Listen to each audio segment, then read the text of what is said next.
Hello there. I am kicking off a special series for this year to address the monumental challenges that have been facing us, and especially facing leaders of this year. Addressing diversity seems like an appropriate place to start, since many of the inquiries that I've been receiving as of late have been around that effort. In the 1990s, diversity was the cool buzzword to have on the wall of many companies, on the paintings in offices, or perhaps even as a principled value on the careers page of many company websites. In the early 20s, that continue to echo that same sentiment within that year. But the commitment that was originally ignited seemed to dwindle a bit. Perhaps the need did not seem as apparent anymore. After all, there was the increase, regardless of the size, of faces that looked different from the majority. Diversity began to morph into a broader requirement that no longer meant expanding the opportunities and representation of the community customer base, or even of those who were traditionally exploited and alienated as initially intended. It began to mean differences in general. If we have people who are all different in some way, we're representing diversity, are we not? We have introverts, we have extroverts, we have the innovators as well as the producers, we have the left-handed and the right-handed, and if we are really bold, we will even focus on gender diversity, bringing in more females. However, racial diversity became something passé, as inappropriate to bring it up as when it initially became a very important goal. Only decades prior, it was a priority, and only decades later, it became out of fashion. And you better not dare speak of racism, because if you are so lucky to be one of the selected few to get let in, you certainly did not want to risk that access. Now comes a time when we are all humbled. The United States is humbled, and dare I say, the world has been humbled. The egregious, painstaking, and monstrous pandemic, also known as COVID-19, has given everyone, all of us, a grand spanking. Regardless of your privileged position, it has everyone searching for the steering wheel, the continuous drive to regain what we perceived as control. On the best days, we even aim to grasp an intimate purpose for our lives. While our wounds were still open, some may have perceived theirs as healing or being healed, and others with gashes wide open. George Floyd happens. For some, this was the absolutely last emotional straw, the last straw of racism that had been detrimentally deadly to their livelihood, figuratively and physically, for a very long time. And for others, it was the last straw because they were already against the wall due to the lasting damage of this pandemic and other environmental conditions. And for some, well, for others, their eyes were opened for the absolutely first time, if you can imagine that. Or perhaps it was the first occasion that they had to focus, the opportunity to focus on such ugliness that was nothing short of a rerun for many others. Perhaps it was the explosive cocktail that was created between a massive killing pandemic and a video that would give Freddy Krueger the chills. Whatever the reason, what appears to be a tipping point, the need for diversity, and dare I even say racial diversity, once again has our attention. I would like to spend some time focusing on 7 steps to expanding diversity within your organization. What is not covered comprehensively in this vlog is inclusion. Inclusion is very important, and I would say a class above diversity. And diversity is like the prerequisite, if you will, of inclusion. it's definitely easier to accomplish of the two. Though some may argue the opposite, ideally you would commit to taking both classes at the same time. And I know that some are saying, isn't diversity hard enough? Yet, if we are honest, yes, it is. It is, especially in this country. However, diversity is not and never will be sustainable without inclusion. So given the limited time available in this vlog, and kudos to those who are still here listening to me, because I know time is limited for many of us, we're going to focus on company diversity specifically. So step number one in achieving diversity for your organization is acknowledging that you don't know what you don't know. When I think of several conversations that I have had with people who work in talent acquisition for many major companies, or even professional associations for that matter, where there has been a lack of diversity, the main argument is that they cannot seem to find the right people of color. That it's so hard to find people of color to fill those roles and to be interested. Now, admittedly, I will say to you, I will confess, I'm often thinking, though sometimes not saying or asking, is it that you cannot find people of color, or you don't know what you just don't know? And the truth is that homogeneity is the most basic and easiest way to make decisions. And that is for all of us. So while kindergartners are the most loving and collaborative and friendly people among each other, they do tend to cling to one another. While they may be friendly to everyone, they bond with each other based upon their common experience living in a world of unknowns where they know a lot more than people think that they do, and they're often underestimated. And one of the first things that they learn is to categorize. They group the round shapes with other round ones, the purples with the purples, and the greens with the greens.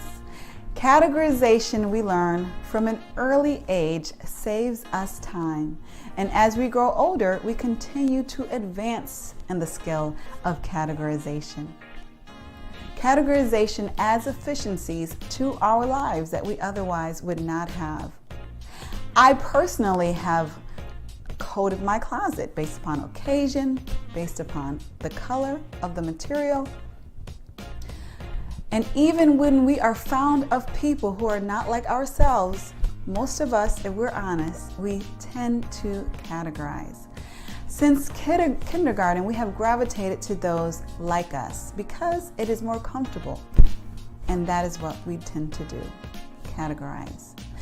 Given that, considering the context in which we live, and I know that many people reading this blog or listening to this vlog are not in the United States. And I'm specifically referencing the United States and other countries that have been developed based upon economic racism for their foundation, and of course subsequent racial disparities. So in this context, obviously that is expounded. But we are humans, and if we are humans and of human nature, we tend to feel more comfortable around those who either share experiences with us or look like us.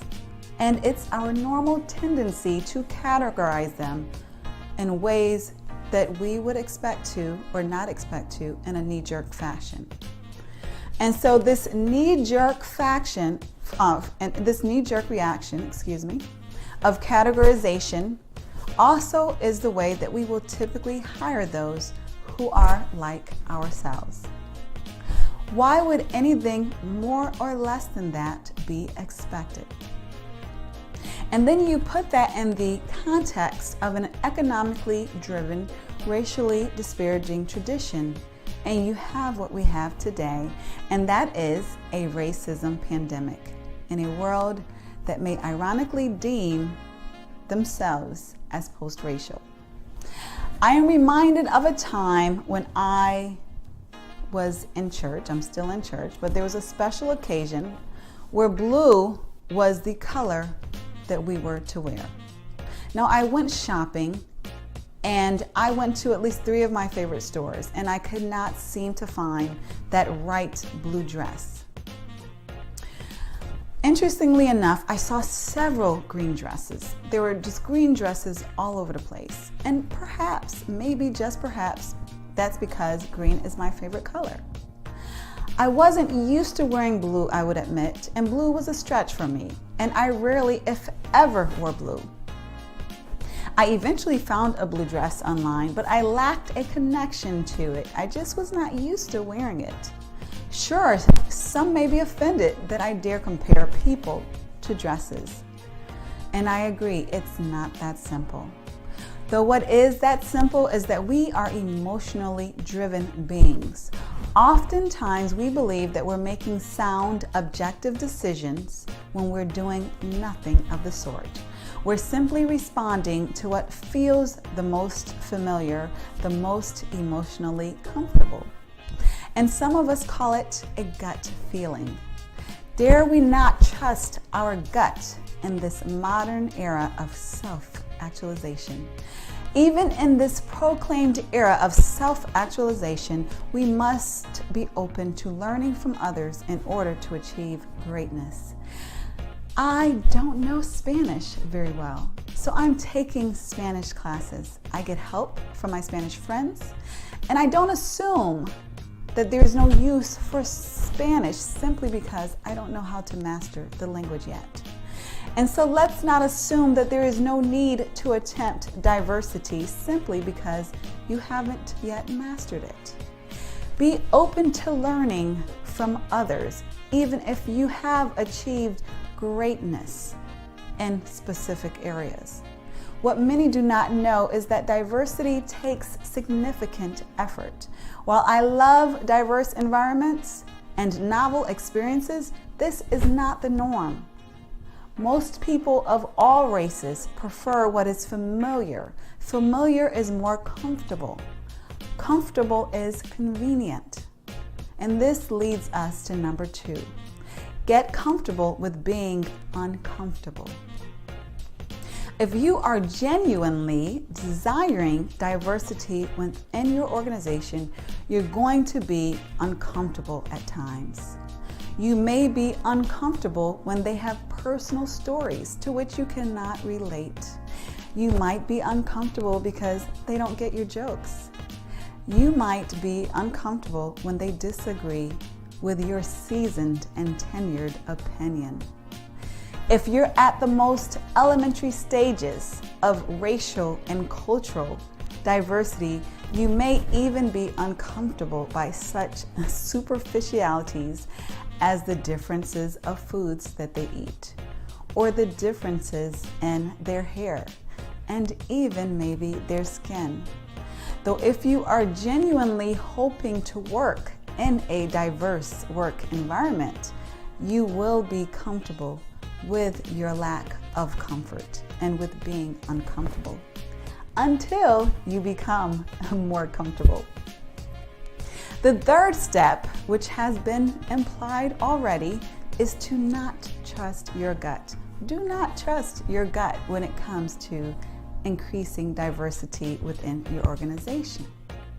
I know this sounds counterintuitive from everything that you have learned regarding how to live and how to make decisions.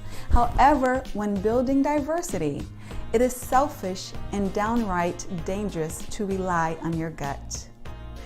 In this modern era, thankfully, we have access to more objective tools and data than we ever have in the past.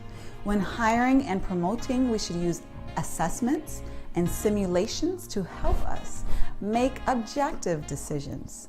Such tools help us to analyze the quality of talent that is not subjectively based, but based on relative subject matter expertise and performance ability. Now let's get to step number 4. And step number 4 is knowing your community.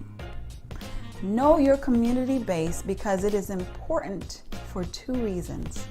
Firstly, the more that you know your community base, the more knowledgeable that you will be in finding and attaining diverse talent that is not far away. Quite conveniently, a community base can conceivably be global at this point in our modern era. This is most commonly found among higher level positions that typically include searches that will pay, will reimburse, will sponsor relocation globally even. The second important reason that you want to be intimate and know your community base is because every organization should be an asset to their community. Not just a taker, but an asset. So if you're familiar with the community, if you're familiar with the inhabitants of the city in which your organization resides, then it will be difficult to understand it will be difficult for you to not understand how your community needs your service. And it will be easier for you to understand how you can ultimately serve your community. Knowing your community base will help you not only to better your community, it will help you to know the diverse representation that exists within it for your organization, to tap into it, to obtain diverse talent that exists right there underneath your nose. Now, step number 5 is to know your customer base. Now, I know this is common knowledge in marketing, but oftentimes some organizations still tend to ignore what their company base is composed of. Many organizations have taken advantage of researching their customer base, but if you have not, I encourage you to do so. So when a workforce lacks the diversity and the thought perspective that is represented within their company base, or within their customer base, then selling and serving that customer audience places them in a disadvantage to do so. So it's important to know your customer base, because then you will know how to best serve and attract and continuously attract those who are interested in what you have to offer. Step number 6 is to make diversity a priority. Yes, if you're reading this, you have an intention of increasing diversity within your organization, hopefully. But it's not only important to have an intention to increase diversity, it's important to make it a priority.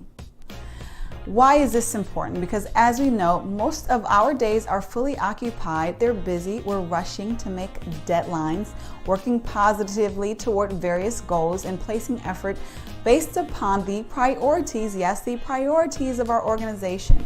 So there are some things that we will never get to, even though they're on our list. There is never a time when we get to do everything that we want to do, but we focus on what is prioritized at the highest by our leadership. We ensure that diversity is a priority by setting direct goals tied to it. In many areas of talent and HR especially, we want to move more qualitative to more non-numerical, sophisticated ways of measuring performance. However, quantitative measurement is needed when there is a lack of sophistication to do otherwise. And for most organizations, such sophistication regarding diversity just is not there. And so we still need to quantitatively measure the diversity progress. Also, dare I say, quantitative data is still king among most C-suite layers of top organizations. If diversity is a priority, then it will be measured. What is a priority is measured, and as we all know, what gets measured is what gets done. For example, in talent acquisition, are recruiters rewarded or evaluated based upon how highly they're providing diverse represented slates? Are there staff members with significant ties to underrepresented communities on the decision-making panels?